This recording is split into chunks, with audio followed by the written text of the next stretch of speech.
ভাবছি কাল একটু চন্দনের বাড়িতে ঘুরতে যাবো, তাস খেলতে। কতদিন যাইনি, শুধু ঘর আর অফিস। ওরা আবার সেদিনকে বলছে আমার নাকি না কুচু হয়েছে। কি করে বোঝাই আমি একই আছি। এই অফিসের কাজে না আমার কিছুই করা হয়ে উঠছে না। বলছিলাম ঘড়িটা কোথায় গো? কি গো ঘড়িটা কোথায়? কি হয়েছে তোমার? তুমি রূপুকে নিয়ে এখন ডিস্টার্ব আছো তাই তো? ডিস্টার্ব হওয়ার মতো যথেষ্ট কারণ আছে।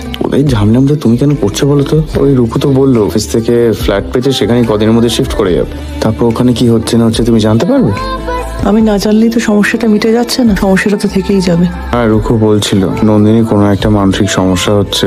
ঠিক আছে, ওটা ওদের প্রবলেম, ওরা বুঝে নেবে, ওরা সলভ না করে না, তুমি। একটা মিনিট। নন্দিনীর মানসিক সমস্যা আছে এটা তোমাকে রুকু বললো? হ্যাঁ, রুকুর সাথে কথা হচ্ছিল। মানে ও হোটেলের ছাদে পালিয়ে গিয়ে বসেছিল সেই জন্য কথাটা উঠছে? কই আমি তো কই বুঝতে পারিনি যে নন্দিনীর কোনো মানসিক সমস্যা আছে। তুমি পেরেছো? রুকু কি করেছে তুমি জানো? তোমার কোনো ধারণা আছে?